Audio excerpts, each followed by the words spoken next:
Jangan lupa like, komen, dan subscribe channel YouTube TVRI Bengkulu dan nyalakan lonceng notifikasinya.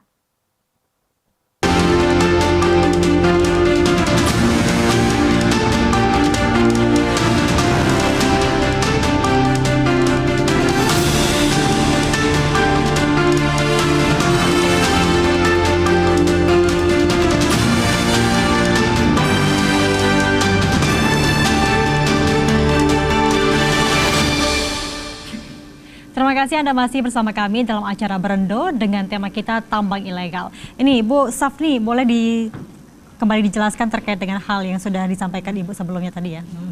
Kita ketahui bersama bahwa perizinan di dalam kawasan hutan itu memang terutama terkait tambang itu masih menjadi kewenangan pemerintah pusat. Dalam hal ini kalau dalam kawasan hutan, persetujuan penggunaan kawasan hutannya dikeluarkan oleh Kementerian LHK. Nah, karena itu kemudian seluruh perizinan itu masih menjadi kewenangan pusat dan yang berhak memberikan sanksi juga terhadap pelanggaran ini juga dari pusat. Karena itu Dinas LHK Provinsi Bengkulu sifatnya lebih ke arah terhadap semua temuan yang kita dapatkan, baik itu dari masyarakat, dari hasil patroli polisi kehutanan, ataupun dari hasil penyidikan. Kita juga punya PPNS. Nah, itu kita laporkan kepada Kementerian LHK melalui Direktorat Penegakan Hukum KLHK. Dan biasanya kita harus melalui tahapan-tahapan untuk dilakukan penindakan sesuai dengan prosedurnya. Biasanya lebih panjang. Ya, mungkin ini yang kalau kita lihat sampai sekarang kasusnya Kota Niur juga belum ada kesimpulannya apa yang hasil dari laporan yang sudah kita sampaikan itu tindakannya seperti apa gitu. Baru sebatas laporan berarti ya, belum ada penindakan Ya, belum ya? betul. Kalau dari Bang Benny sendiri gimana Bang? Ya. Terkait dengan tanggapan dari Ibu Safni tadi. Ya, benar seperti yang beliau sampaikan tadi bahwa kalau seandainya ini betul-betul penerapan hukumnya dilakukan, kan saya setuju. Harusnya satu lagi ada dari SDM ya. Iya, harus juga ada mereka yang di ini. Dan memang waktu saya ini dari dapat info dari TVRI kan, ada dari Kehutanan yang datang nanti.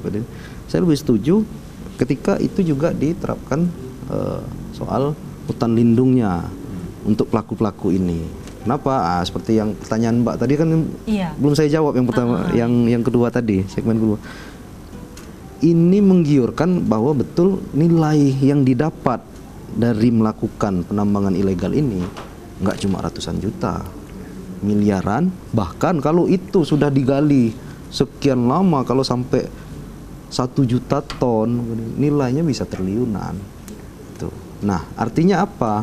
Tidak menutup kemungkinan kalau ini cuma maaf ya, kalau kelas-kelas teri aja yang dihajar gitu kan, yang ditindak, orang-orang yang kakapnya ini nggak juga di ini, ya nanti ngambil tempat-tempat lain lagi gitu loh. Nah, itu yang harapan kita, seperti waktu jeda iklan tadi kita ngobrol gitu kan, dan ini penegakan hukumnya seperti apa. Dan dari Mas Walhi tadi kan sempat menginformasikan bahwa ini sering datang dipantau di ini, tapi hasilnya nggak ada apa tindakan dari penegakan hukum. Ada tim-tim gabungan yang itu mulai dari Kehutanan, dari SDM, dari Kementerian Pusat juga. Itu hasilnya apa? Kok masih ada yang kayak gini gitu. Itu menurut saya, Mbak.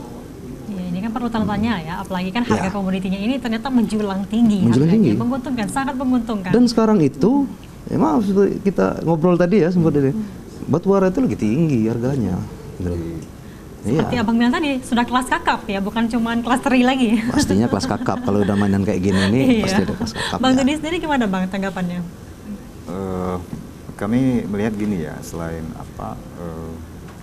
ada hal-hal yang lain yang mungkin bisa kita berbicara sebab akibat ya terhadap pertambangan ilegal ini. Kalau Ibu Samizar tadi menyampaikan ada masyarakat yang mengambil batubara di sungai. Nah, kalau yang di di desa Kota Niur ini kan sebenarnya adalah bekas tambang. Nah, kalau bekas tambang ini kan artinya kalau izinnya sudah berakhir itu harus dilakukan reklamasi pasca tambang. Nah, apabila sudah dilakukan reklamasi, yang melakukan pengawasan supaya proses reklamasi ini berjalan baik itu siapa? Kalau seperti Ibu sampaikan tadi, ada pohon-pohon yang sudah mereng, bekas reklamasi itu kan ditanam kembali. Ini juga jadi pertanyaan. Sebenarnya siapa sih yang mengawasi itu? Kalau terkait dengan kata Bang Beni tadi, seharusnya ada SDM ini di sini kan. Itu memang ya harusnya hari ini, karena di SDM itu ada namanya inspektur tambang ya, inspektur tambang yang sebenarnya bisa melakukan pengawasan dan penindakan terhadap pertambangan yang ada di Bengkulu. Tapi kami nggak tahu apakah memang pertambangan ilegal di Bengkulu Tengah ini bukan dalam tugas mereka untuk melakukan upaya-upaya. Ya.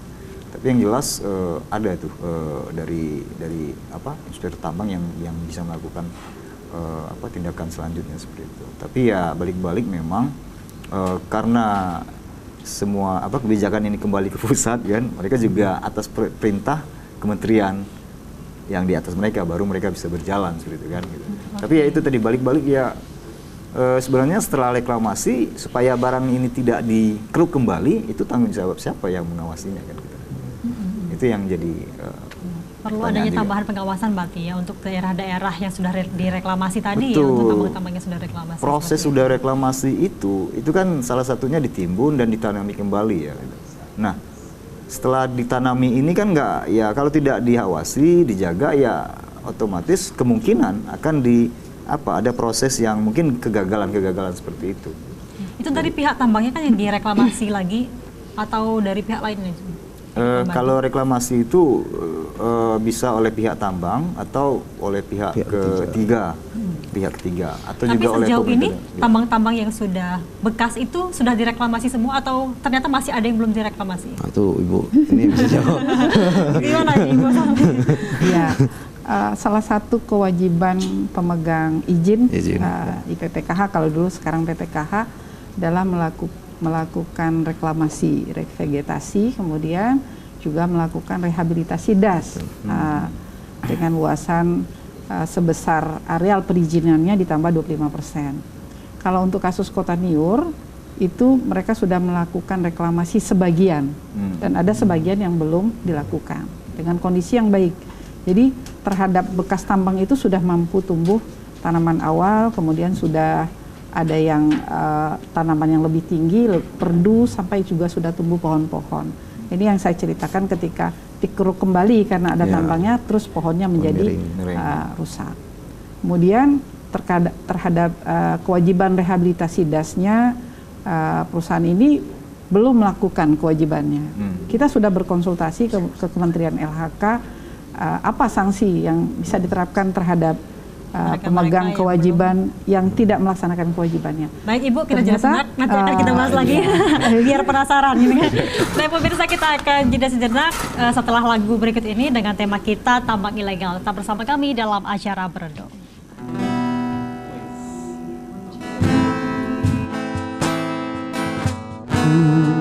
Yang selalu bisa kau sentuh